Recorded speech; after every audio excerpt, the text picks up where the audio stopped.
bientôt commencer vu qu'il est 15h30. Tout le monde m'entend bien? Great. Donc, je me présente, Julien Antouli, je suis coordinateur scientifique des programmes scientifiques de la Fondation Croix-Rouge française. Je suis ravi de modérer cet atelier aujourd'hui avec vous tous. Je commence par les petites précisions techniques. Pensez bien donc à couper votre microphone durant la session et pendant que les panélistes parlent. Contrairement aux sessions précédentes, ce n'est pas une session webinaire, donc on est tous ensemble sur un format de réunion classique. Ça permettra plus d'interactivité lors de la phase questions-réponses. Mais voilà, merci de bien couper vos micros durant la prise de parole des panélistes. Vous pourrez poser vos questions après chaque intervention, soit par l'utilisation du chat, du Q&A, soit en levant la main et on vous passera la parole pour que vous puissiez intervenir. N'hésitez pas également si vous avez des questions techniques et juste pour vous préciser, d'un point de vue confidentialité et d'un point de vue déontologique, la session est enregistrée automatiquement. Normalement, une autorisation vous a été demandée en vous connectant. Voilà, on va donc démarrer. Donc, cette session s'intitule « Les bénévoles comme moteurs de recherche », comment les bénévoles peuvent participer aux différentes étapes de la recherche. Et on a vraiment voulu organiser cette session avec Amy du CEBAP et donc nous de la Fondation Croix-Rouge pour montrer comment les bénévoles au sein de la Croix-Rouge ou dans d'autres mouvements peuvent être à l'initiative et participer à des projets de recherche. On a beaucoup parlé plus tôt dans l'après-midi des bénévoles comme étant parfois les objets ou les sujets de la recherche. Et ici, on va vraiment parler des bénévoles comme étant les acteurs de la recherche. Donc, on fera une première présentation de la Fondation Croix-Rouge et d'un programme spécifique qui a été développé pour les recherches initiées par les bénévoles. Et donc, j'accueillerai Thibaut, qui est un chercheur que je présenterai tout à l'heure. Et ensuite, on aura une petite session animée par Amy qui nous présentera l'expérience du CEBAP avant qu'on ait 15 minutes collectives pour une discussion ou des questions et des réponses. Donc, je vous présente en quelques courtes minutes un programme de la Fondation Croix-Rouge française, Bénévolat. C'est un programme de recherche un petit peu à part pour nous, puisque c'est un programme dans lequel toutes les recherches qu'on soutient et qu'on accompagne sont à l'initiative de bénévoles de la Croix-Rouge française ou de salariés.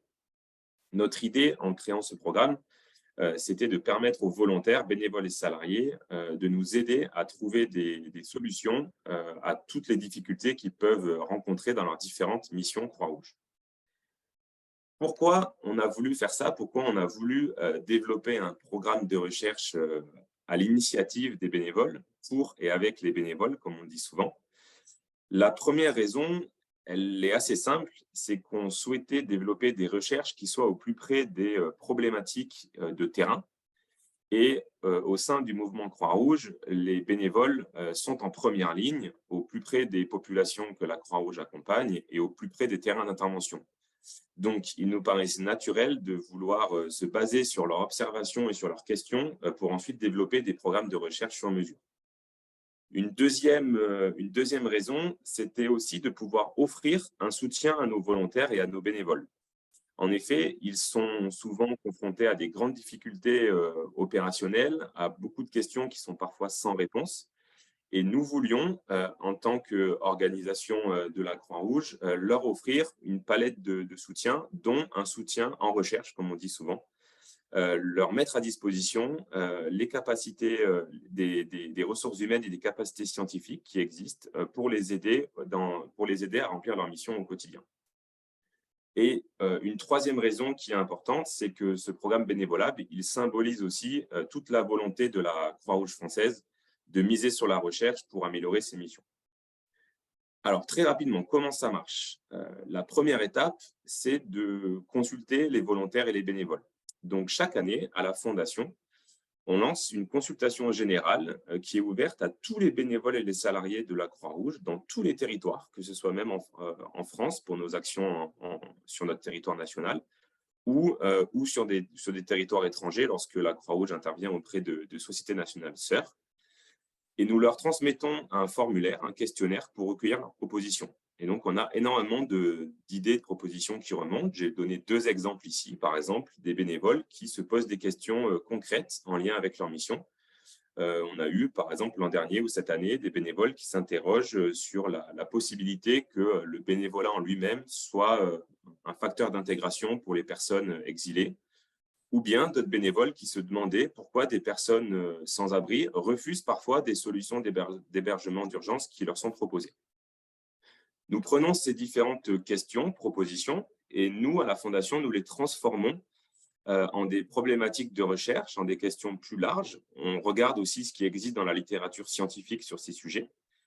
Et ensuite, on lance un appel à l'ensemble de la communauté scientifique, à l'ensemble de chercheurs comme Thibaut, où on leur demande de nous proposer des projets de recherche qui permettraient de répondre à ces questions. Et la Fondation leur offre à ces chercheurs un soutien financier et un accompagnement pour mener ces projets de recherche. Et on a à cœur que l'implication des bénévoles ne s'arrête pas là. Une fois que nous avons sélectionné le chercheur et que nous commençons le projet, évidemment, on continue à garder un lien avec nos équipes bénévoles, et notamment ceux qui ont proposé le sujet. Et donc, tout au long de la réalisation de la recherche, qui dure généralement 12 ou 18 mois à la Fondation, les personnes bénévoles qui ont proposé le sujet ou le projet sont invitées à participer régulièrement au comité de pilotage du projet et à travailler à l'ensemble des livrables avec le chercheur. Et à la fin de la recherche, on souhaite que le bénévole participe aussi à toute la formulation des pistes de recommandation et des prises en compte des résultats de la recherche. Donc, pour vous montrer de manière plus concrète à quoi ça ressemble, on a convié aujourd'hui Thibaut, qui a été lauréat d'un de nos appels à projets Bénévolab. Donc, Thibaut est sociologue et donc il a mené un projet de recherche qui avait été initié sur l'idée d'une bénévole de la Croix-Rouge française. Donc, Thibaut, je te laisse te présenter, nous dire quelques mots sur ton projet de recherche et répondre aux quelques questions que je t'ai posées, mais je pourrais reprendre la main pour te les poser oralement. À toi, Thibaut. Oui, merci Julien. Bonjour à toutes, bonjour à tous. Effectivement, Julien, je me présente, puis je te laisserai me reposer les questions. Comme ça, on est sur une discussion plus fluide. Alors, bon, vous avez quelques indications à l'écran. Je vais être bref. Donc, je suis Thibaut Bézosi. Je suis docteur en sociologie et de l'Université française depuis 2015, depuis fin 2015 exactement. Et puis ensuite, j'ai commencé à travailler sur les sans-abri, le sans-abrisme, l'expérience d'être sans-abri depuis 2017. Et voilà, j'ai fait un certain nombre de recherches avec des axes relativement différents sur le quotidien, les manières de survivre au quotidien. Également, Julien l'évoquait à l'instant, sur les raisons du non-recours à l'assistance, par exemple, sur le rapport au corps et à la santé. Et puis justement, le rapport au corps et à la santé, c'était mon dernier axe de recherche en 2021-2022. Et dans ce cadre-là, j'ai été soutenu par justement le programme bénévolat, par la Fondation Croix-Rouge française, pour approfondir un axe encore plus spécifique sur cette question du rapport au corps et à la santé, mais également avec des enjeux identitaires derrière. On va en parler brièvement, pour t'intéresser sur la construction d'une bénévole, donc de la Croix-Rouge, Ibtissam, qui est, elle, esthéticienne, voilà, de métier, de formation, et qui est parallèlement bénévole à la Croix-Rouge. Et elle a voulu mixer, et en cela, elle a demandé le soutien de la Fondation via le programme Bénévolab, bénéficier d'une recherche qui essaie de mixer un petit peu ses activités professionnelles, et ses compétences d'esthéticienne et son appétence, sa volonté d'être dans le soin, l'attention, le bénévolat auprès des sans-abri. D'où cette idée de recherche sur des soins esthétiques, socio-esthétiques, qui seraient dispensés aux sans-abri, ce qui paraît un petit peu incongru, puisque au départ, c'est étonnant, on se dirait, bon, d'abord, il faut manger, savoir où dormir, il y a des priorités avant de se faire beau de se faire beau si on réduit la pratique esthétique simplement à l'apparence. En fait, précisément, ce n'est pas que cela. Et donc, c'est voilà, l'intérêt de ces soins socio-esthétiques qu'on a voulu questionner à travers cette recherche. Donc, je suis allé sur le terrain, comme je le fais d'habitude en ethnographe, sur le terrain à Nancy, hein, on est dans le Grand Est de la France, mais aussi sur le terrain à Toulouse, puisque Ibtissam est basé à Toulouse et à Montauban, dans le sud-ouest de la France plutôt, donc à l'opposé. Voilà, pour essayer de voir comment ces soins esthétiques étaient reçus par les personnes sans abri, comment ça pouvait être pertinent pour eux, alors à la fois sur le plan corporel, mais aussi sur le plan psychologique et identitaire, puisque derrière l'apparence, derrière le bien-être corporel, se jouent évidemment des enjeux relatifs à l'estime de soi, à la reconnaissance sociale et au fait de se sentir bien dans sa peau, donc ce que j'appelle des enjeux identitaires. Voilà pour ce qui est du cadre général de cette recherche. Très bien, je te remercie Thibaut. Et donc, je te pose la question, concrètement, qu'est-ce que ça a changé pour toi? Tu avais déjà travaillé auprès de personnes sans abri, mais qu'est-ce qui a changé pour toi dans cette recherche? Et surtout le fait qu'elle soit initiée et conduite en collaboration avec une bénévole de la Croix-Rouge. Oui, effectivement, c'est original, c'était nouveau pour moi comme format de travail, même si dans le cadre de mes recherches sur les sans-abri, j'ai toujours une volonté de travailler avec les acteurs de l'opérationnel, les acteurs institutionnels, les acteurs associatifs, mais finalement rarement les bénévoles. Donc ça m'a donné l'opportunité de le faire là. Et donc voilà, sur le versant opérationnel et la co-construction de la recherche, c'est quelque chose dont j'avais déjà un petit peu d'expérience. Mais là, ce qui est très intéressant d'abord, c'est la possibilité d'accéder au terrain grâce à cette bénévole qui, elle, je le disais tout à l'heure, fait des maraudes, euh, intervient dans des accueils de jour, pratique déjà un petit peu les soins esthétiques auprès des sans-abri qui sont demandeurs dans un accueil de jour. Donc, j'ai pu non seulement accéder facilement à des terrains de la Croix-Rouge à Toulouse, j'ai mes terrains qui sont ouverts à Nancy, donc ce n'était pas compliqué. Deuxièmement, c'est, mais tu l'as évoqué, Julien, la co-construction de la recherche avec cette bénévole. On sait, nous, chercheurs et chercheuses, qu'il existe des savoirs théoriques, des savoirs conceptuels, des savoirs qui sont dans les livres, pour le dire vite. Et puis, parallèlement, particulièrement quand on est ethnographe, on sait qu'il existe aussi des savoirs pratiques, des savoirs indigènes, des savoirs d'expérience, des savoirs profanes, on pourrait dire. Et là, Ibtissam, la bénévole de la Croix-Rouge, qui est à l'origine de ce projet, elle a évidemment pu faire bénéficier de son savoir professionnel, de son savoir d'expérience, de ses savoirs pratiques pour construire les questionnements relatifs à cette recherche. Et déjà, moi, me former, puisqu'en fait, je débarque là sur les soins esthétiques, ce n'est pas quelque chose que je connaissais. Et donc, avec elle, j'ai déjà pu bien comprendre en amont de quoi il s'agissait, qu'est-ce qu'elle en attendait, quelles questions on pouvait se poser pour ne pas être déconnecté précisément de la pratique et du terrain et de ce qu'elle en savait déjà. Troisièmement, c'est aussi la possibilité avec elle, comme elle a co-construit la recherche, comme elle y a participé, de discuter des analyses que je proposais et de retravailler les résultats avec elle. On est vraiment dans une co-construction de l'origine, en amont et en aval de l'origine jusqu'au résultat. Qui plus est, Ibtissam, elle a, mais ça c'est propre à elle, elle était très investie dans ce programme, elle a elle-même, finalement, pas seulement participé à construire les questionnements, mais aussi pris part à la recherche. Elle a construit un questionnaire, que je l'ai aidé évidemment après à construire, mais elle l'a diffusé sur son territoire, donc elle m'a aidé dans mon travail de chercheur, pour le dire très concrètement. Et puis, elle m'a ouvert aussi des moments d'observation. Donc, non seulement elle m'a permis d'accéder à des terrains, mais j'ai pu l'observer, elle, dans sa pratique, pour voir comment ça se joue dans la relation, dans le rapport au corps, dans les soins qu'elle prodigue avec les personnes sans abri en situation. Donc, je l'ai observée. À ce moment-là, elle est objet de la recherche. Mais ça soulève quelques difficultés, évidemment. D'abord, il faut pouvoir s'entendre entre ces savoirs théoriques et ces savoirs pratiques. Il faut trouver un chemin de liaison, un chemin commun pour s'entendre. Il y a des choses qu'il faut traduire d'une certaine manière. C'est aussi, comme elle est bénévole, elle n'est pas professionnelle, elle n'a pas de contraintes salariées. Et donc, je dépendais souvent de sa disponibilité. Et ça a parfois été difficile, et ça on le sait, puisque les bénévoles, par définition, n'ont pas de contrat et on ne peut pas les forcer à être bénévoles, sinon ils ne seraient plus bénévoles. En tout cas, ils n'auraient plus ce statut-là.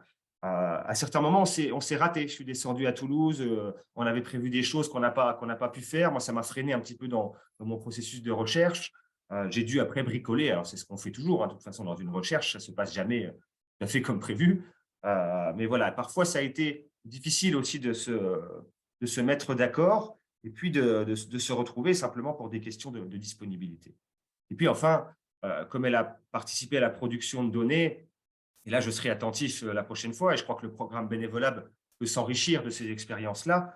Je disais tout à l'heure qu'elle a passé des questionnaires, mais en fait, comme elle n'est pas sociologue, elle les a codés, elle a encodé les réponses de manière individuellement, en séparant les questions les unes des autres. Si bien, quand elle m'a envoyé les résultats des données, j'avais qu'un panel descriptif des 80 personnes qui avaient répondu. Il a fallu que je nettoie certaines données, mais surtout, je ne pouvais plus faire des tris croisés, comme on appelle ça, puisque je n'avais pas l'ensemble des données par individu, mais simplement par quantité de réponses à chacune des questions. Donc ça, c'était un petit peu handicapant. Je n'ai pas pu exploiter ces données du mieux que je pouvais. Donc là, voilà, c'est des choses qu'il faut penser et on apprend en se trompant, là, en l'occurrence. Je te Voilà, remercie.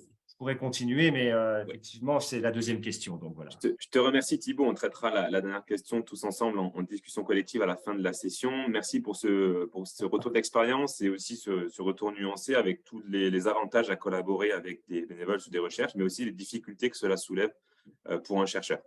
Merci, Julien. Merci. I now give the floor to Amy. Amy, I'll Je stop passe le sharing my micro screen, à Amy. and Je vais arrêter de partager mon micro et tu vas pouvoir partager ton écran à toi. Go ahead, Amy. You have 15 minutes and we can make our collective discussion after. Vous avez un quart d'heure et on peut avoir une discussion commune après. Vous n'avez pas branché votre micro apparemment. Bonjour tout le monde. Je suis Amy Debouc, je suis directeur du Centre pour les pratiques basées sur les preuves et je suis également professeur à l'Université catholique de Leuven en Belgique et je vais vous donner des exemples sur comment on implique les bénévoles à différents niveaux de recherche auprès de la Croix-Rouge belge. CEPAB, c'est un groupe de 8 chercheurs avec des postdocs et des chercheurs. Et on veut vraiment soutenir les activités des services de sang et de services humanitaires. Et on mène 2 types de recherche. D'abord, on essaie d'utiliser les études qui existent déjà, qui ont été publiées par des groupes de recherche d'autres universitaires. Et après, là, on appelle ça de la recherche secondaire. Et on mène également de la recherche nous-mêmes. Donc, on appelle ça la recherche primaire parce qu'il s'agit surtout de récolter des données et organiser des études donc sur le terrain. Donc, pour la recherche secondaire, on essaye de récolter des études qui existent déjà.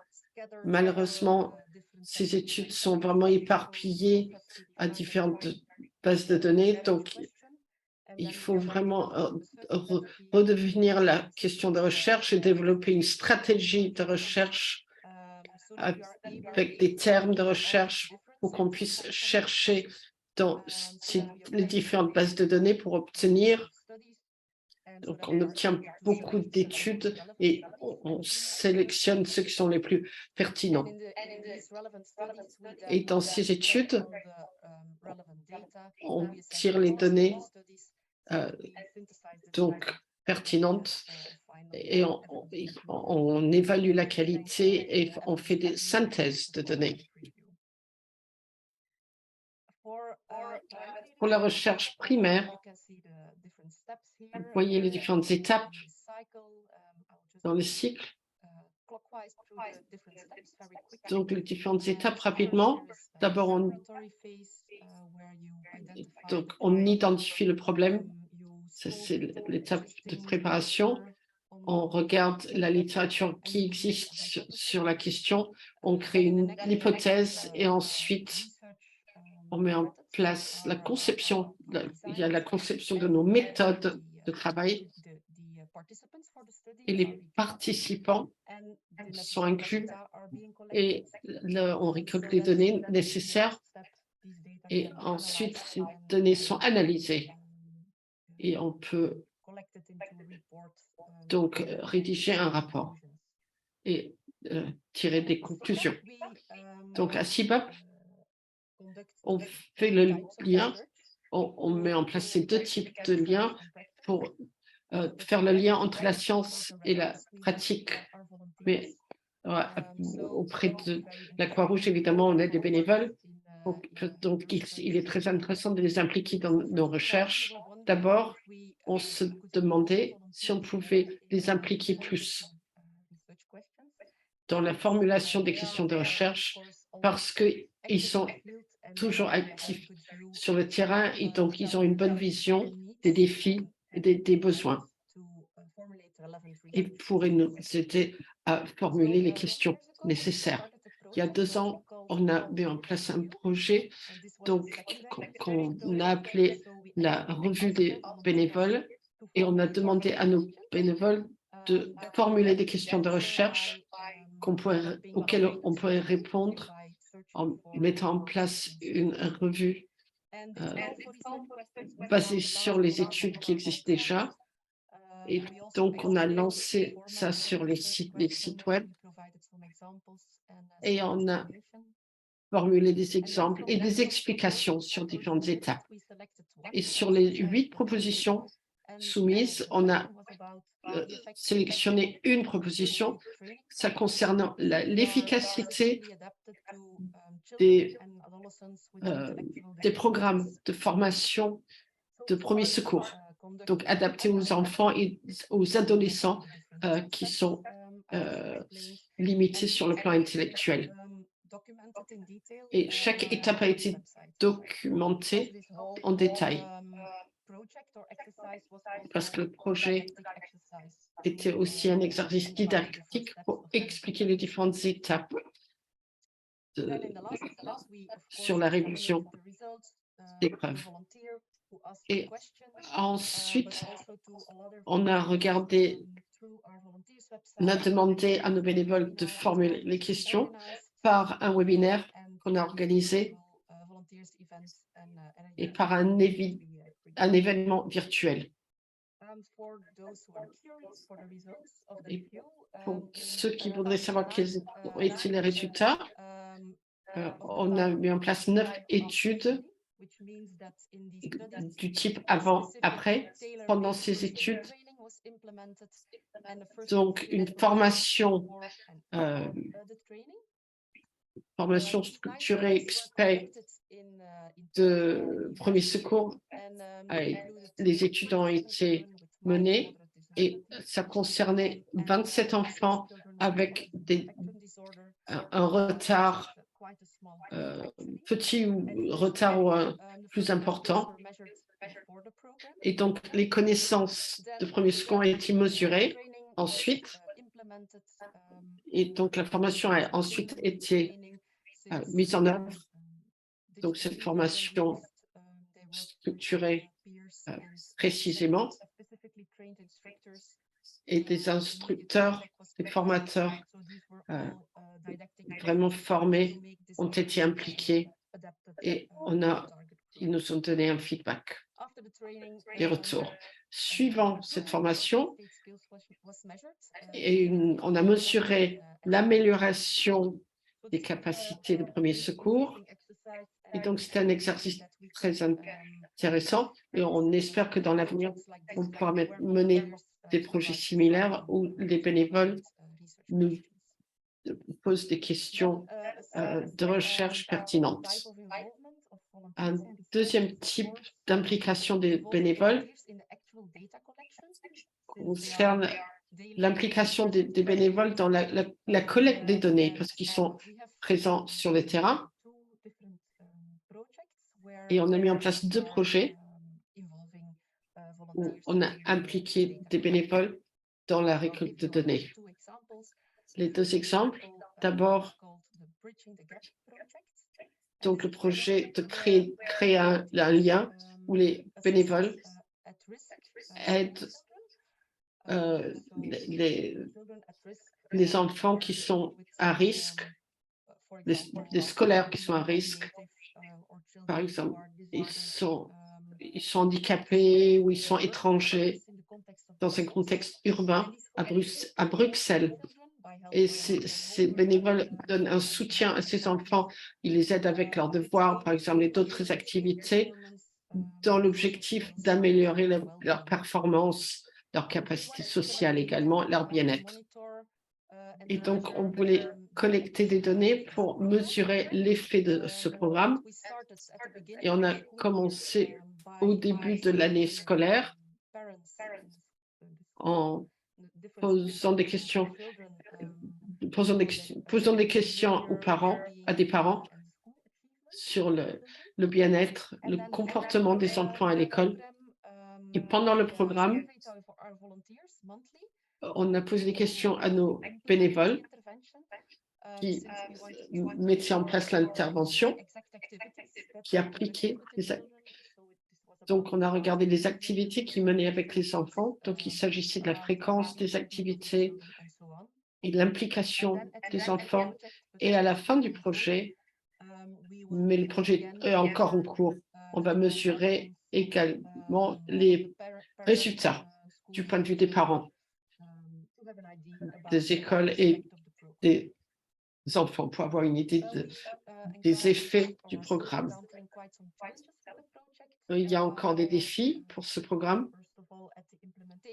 D'abord, au niveau de l'application, il y a beaucoup d'enfants fragiles à Bruxelles. Et donc, ça concerne, et c'était également une nouvelle activité pour Bruxelles.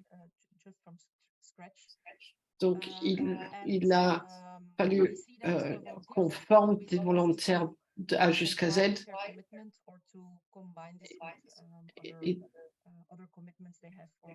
Et donc, il y avait également, tous les bénévoles ont d'autres activités, donc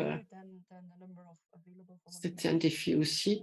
Et donc, le besoin est plus élevé que ce qu'on ne peut pas faire face aux besoins actuellement. Le suivi et l'évaluation, chaque mois, on demande un retour de la part des bénévoles. Donc, ce n'est pas toujours facile. Et donc, avoir des données de la part des écoles, des parents, ça paraît aussi assez difficile. Donc, dans l'avenir, peut-être qu'on va élargir le rôle des bénévoles pour récolter les données. Ils aident à la récolte des données auprès des parents, par exemple. Donc, ça, c'est un exemple de récolte de données où on implique les bénévoles. Deuxième exemple,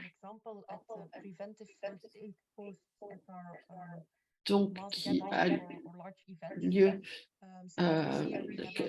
donc de premier secours quand il y a des événements à grande échelle. Les bénévoles sont toujours impliqués dans la récolte des données quand il y a du premier secours, des centres de premier secours lors d'événements. Donc, chaque patient qui arrive, donc il y a un formulaire qu'on remplit, donc les caractéristiques des patients qui arrivent dans ces centres de premier secours concernant la durée, le besoin d'autres soins, est-ce qu'on les amène à l'hôpital, par exemple, et on utilise ces données pour de grandes... Entre 2011 et 2016, on a mis en place un modèle pour essayer de prévoir le nombre de patients qui vont arriver à ce poste de premier secours ou qu'il faudrait amener à l'hôpital. Donc, lors de ce modèle, on a vu que le type d'événement sportif, par exemple, la musique, ou événements à l'extérieur, à l'intérieur, le nombre de personnes, la durée, la température, ce sont tous des éléments qu'on peut utiliser pour prévoir le nombre de patients qui vont passer dans ce centre de premier secours. Donc pour l'avenir, ce sera un modèle que les organisateurs d'événements futurs pourraient utiliser pour donc ils peuvent également nous donner des données, nous transmettre des données. Donc on peut utiliser ces caractéristiques dans notre modèle pour essayer de prévoir le nombre de patients qui pourraient avoir besoin de visiter le poste de premier secours. Donc on pourrait évaluer le nombre de bénévoles, le matériel, les ressources dont on aura besoin pour chaque événement. Pendant l'événement, on peut également faire la récolte de données, demander aux bénévoles de compléter les formulaires pour récolter toutes ces données. Comme ça, dans l'avenir, on peut raffiner le modèle qu'on peut utiliser pour les événements futurs. Des défis. Donc, on a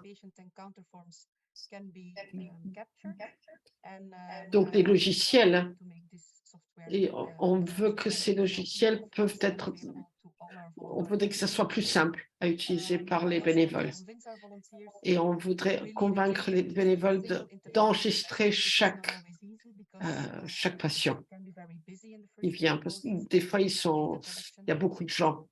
Et donc, il faut du temps pour récolter des données. Et donc, la qualité des données également est importante. Donc, voilà quelques exemples. Désolé, mais il ne reste que 13 minutes, donc si on veut ouvrir à des questions.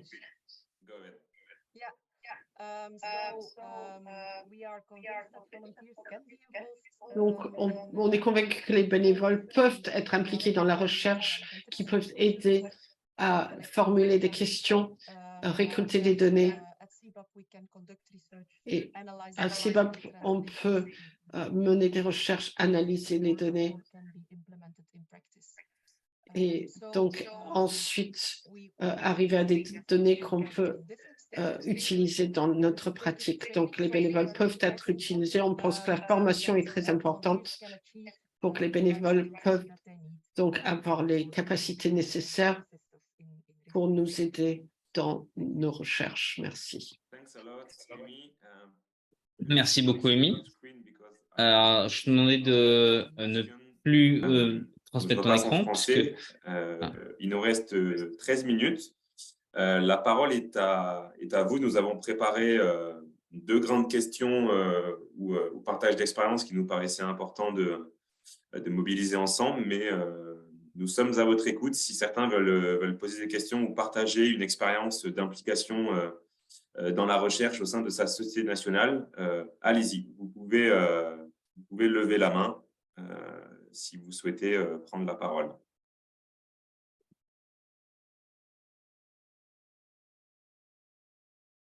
Don't be shy, it's an interactive workshop.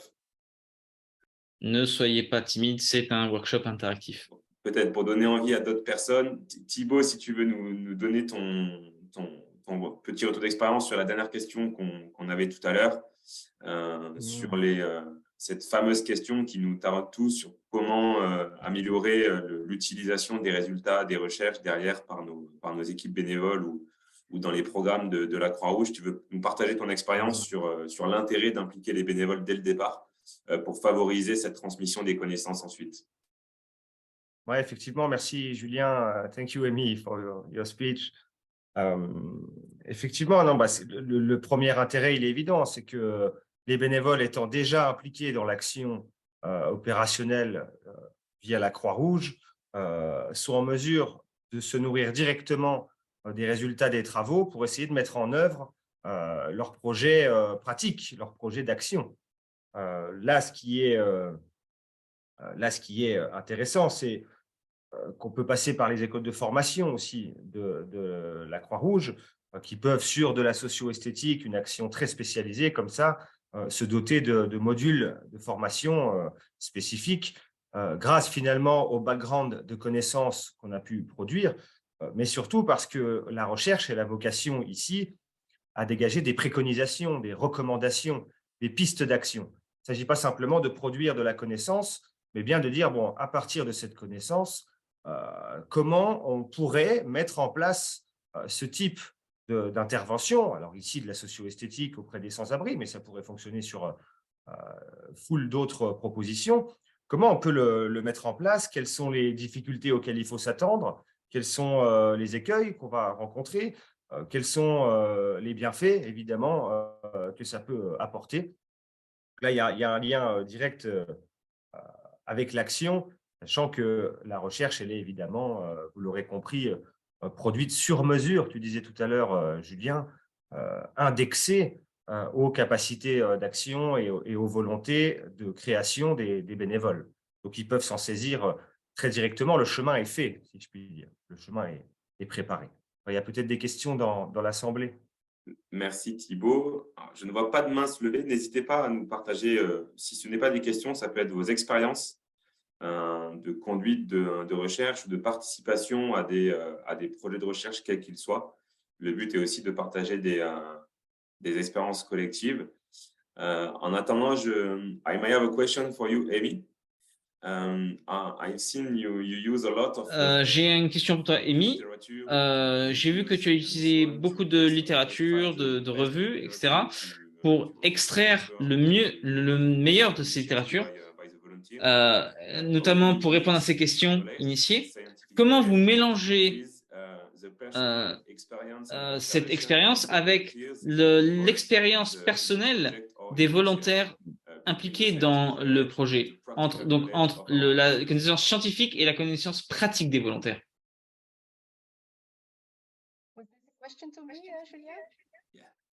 Est-ce que c'est pour moi, Julien? Oui, désolé. Si on veut créer une question, il faut toujours prendre en considération le groupe cible que nous visons. La première étape est donc toujours de collecter les preuves et les épreuves scientifiques, les conclusions scientifiques. Et la deuxième étape est de toujours de voir si les choses sont faisables auprès des groupes cibles. Essayer d'intégrer les différentes actions et différentes sources d'informations. Quand on veut vraiment créer un manuel de formation, par exemple, ou les grandes lignes de formation, il faut toujours, on appelle aux experts. Et il y a aussi prendre en compte les volontaires dans ces questions. On essaie de mettre un équilibre entre les différents aspects avec les conclusions et les recommandations. C'est comme ça qu'on fait en pratique. Merci, Amy. Est-ce que nous avons des personnes qui souhaitent partager une expérience ou un retour? Est-ce que dans la salle, il y a des personnes qui ont déjà participé de près ou de loin à un programme de recherche? N'hésitez pas à nous faire part de votre expérience.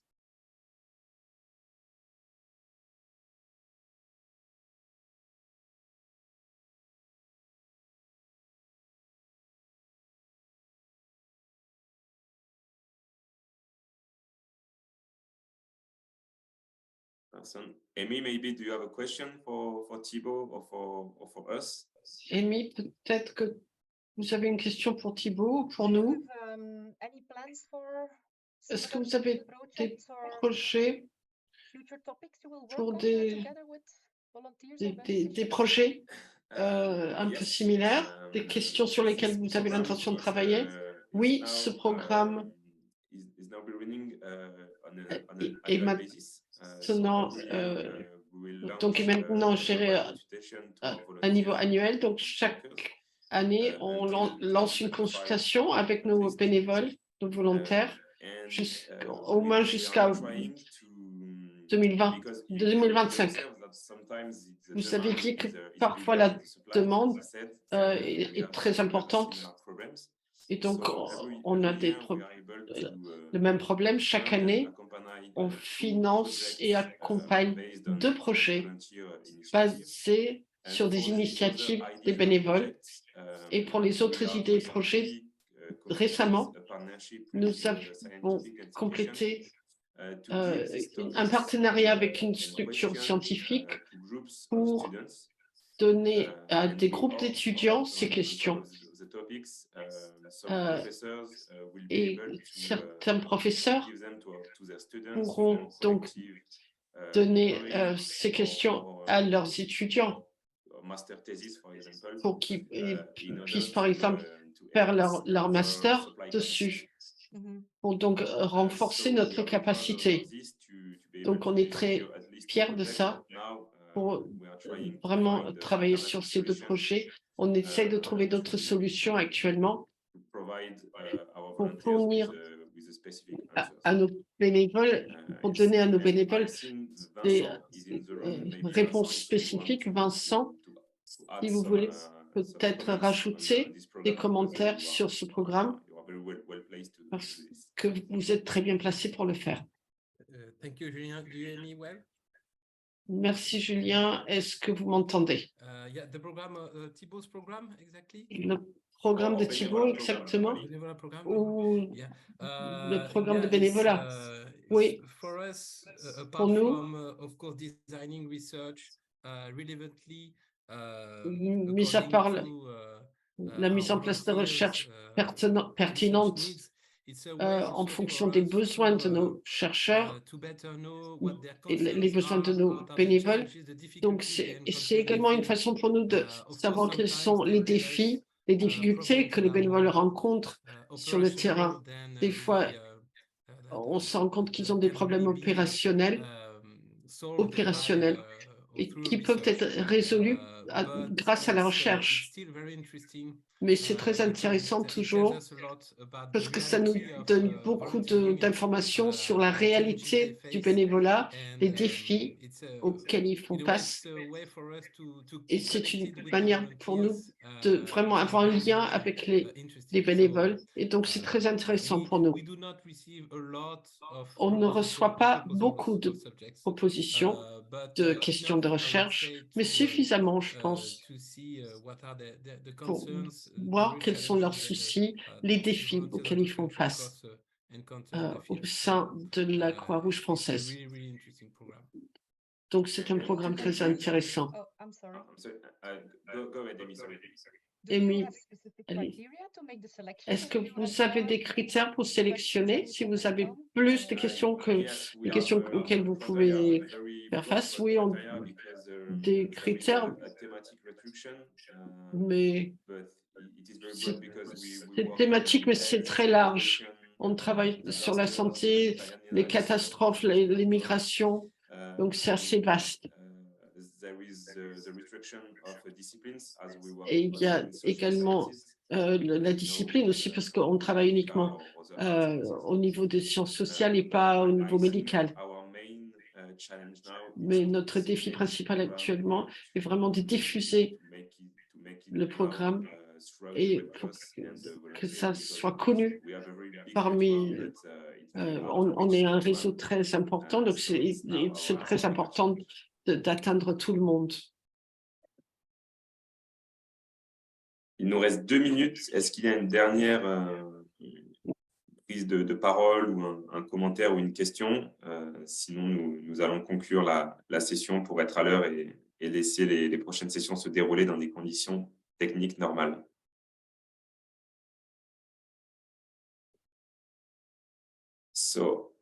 Donc, j'ai partagé un lien dans le chat pour évaluer la session, un questionnaire d'évaluation, et je partage ici les contacts des différentes personnes qui sont intervenues. N'hésitez pas à nous contacter, que ce soit pour obtenir les présentations ou pour échanger plus en détail sur nos activités et sur l'implication des bénévoles dans la recherche.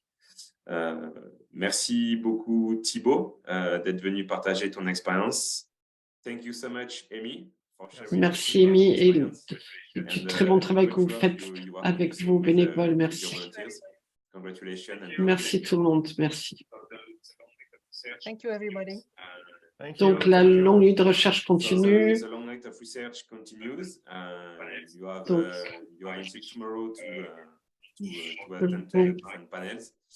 faites un bon travail et je vais fermer la session. I will close the session very shortly. Thank you so much.